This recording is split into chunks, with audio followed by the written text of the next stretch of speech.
तरन तारण के police station में हमले पर इस वक्त की बड़ी खबर है। हमले में इस्तेमाल आरपीजी लॉन्चर बरामद हो चुका है। रशियन मेड आरपीजी 22 का इस्तेमाल हुआ इस अटैक में। ऐसे 2 और रॉकेट लॉन्चर आतंकियों के पास मौजूद हैं, ये बताया जा रहा है सूत्रों के हवाले से। और पाकिस्तान ने ड्रोन से 3 रॉकेट लॉन्चर भी भिजवाए थे। तो पाकिस्तान की ये साजिश थी जिसे नाकाम कर दिया। और इसके बाद जो खुलासे हो रहे हैं, जो निकल कर सामने आ रहा है, जो इंफॉर्मेशन निकल कर सामने आ रही है, वो और ज्यादा चौंकाने वाली है। पाकिस्तान के जरिए ड्रोन भिजवाए गए थे जिसमें रॉकेट लॉन्चर थे। तो नापाक साजिश पर बड़ा खुलासा, कुछ अहम बिंदु, कुछ अहम पॉइंट्स जान लेते हैं जल्दी से।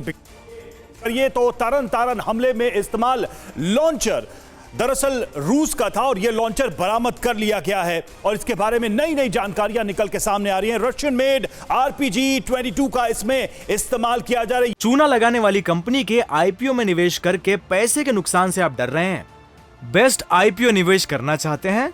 फ्रीडम ऐप को डाउनलोड करें, आईपीओ निवेश में एक्सपर्ट बने। ये जानकारी सामने आ रही है और आतंकियों के पास अभी भी 2 लॉन्चर मौजूद हैं, ये भी बड़ी बात निकलकर सामने आ रही है।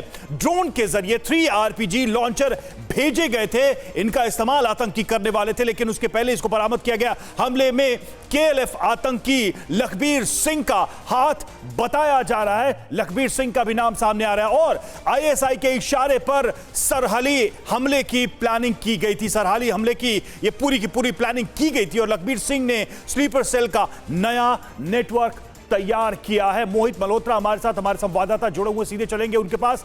मोहित, 2 बड़ी बातें, एक तो लखबीर सिंह का नाम सामने आया, कैसे पूरा का पूरा ऑपरेशन अंजाम दिया जा रहा था आईएसआई के इशारे पर, जरा ये भी बताइए दर्शकों को। और जो ये जो रॉकेट लॉन्चर बरामद किए गए हैं, ये कितने घातक हैं अपने आप में, जिन आरपीजी 22 की हम बात कर रहे हैं?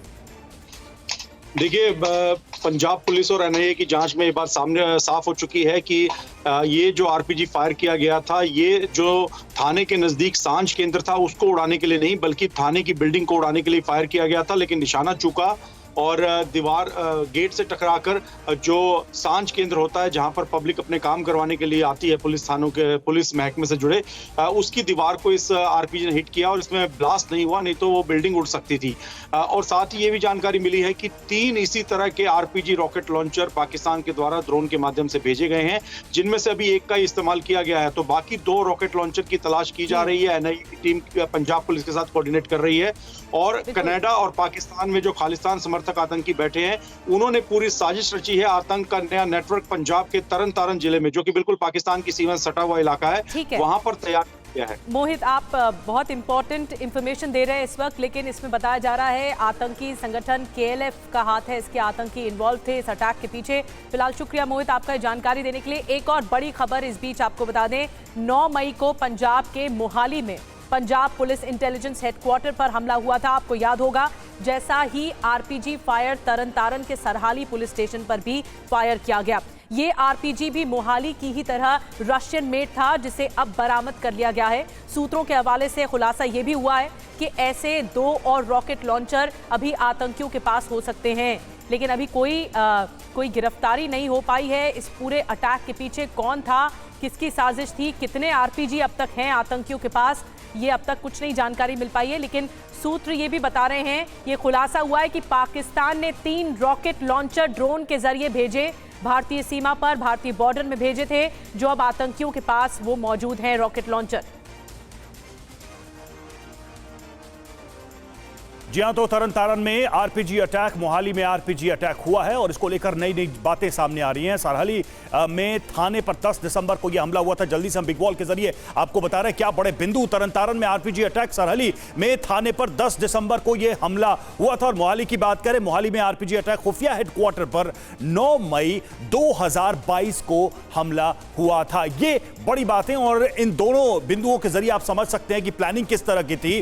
तो आईएसआई के इशारे पर खालिस्तानी आतंकियों का यह हमला और दूसरी तरफ आईएसआई समर्थित बब्बर खालसा इंटरनेशनल ने यह षड्यंत्र रचा था, यह साजिश रची थी।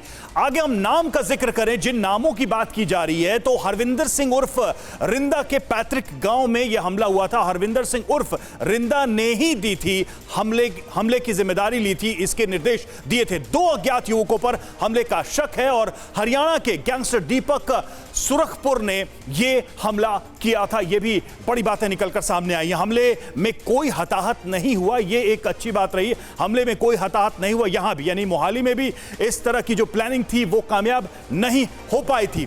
और आरपीजी में जो ब्लास्ट हुआ उसके बाद जो उम्मीद आतंकियों ने की थी कि बड़े हमले के जरिए हेडक्वार्टर को या उस बिल्डिंग को उड़ा देंगे, वो भी कामयाब नहीं हुआ। वो चूके, लेकिन अब इस पूरे मामले में जांच जारी है। चूना लगाने वाली कंपनी के आईपीओ में निवेश करके पैसे के नुकसान से आप डर रहे हैं? बेस्ट आईपीओ निवेश करना चाहते हैं? फ्रीडम ऐप को डाउनलोड करें, आईपीओ निवेश में एक्सपर्ट बने।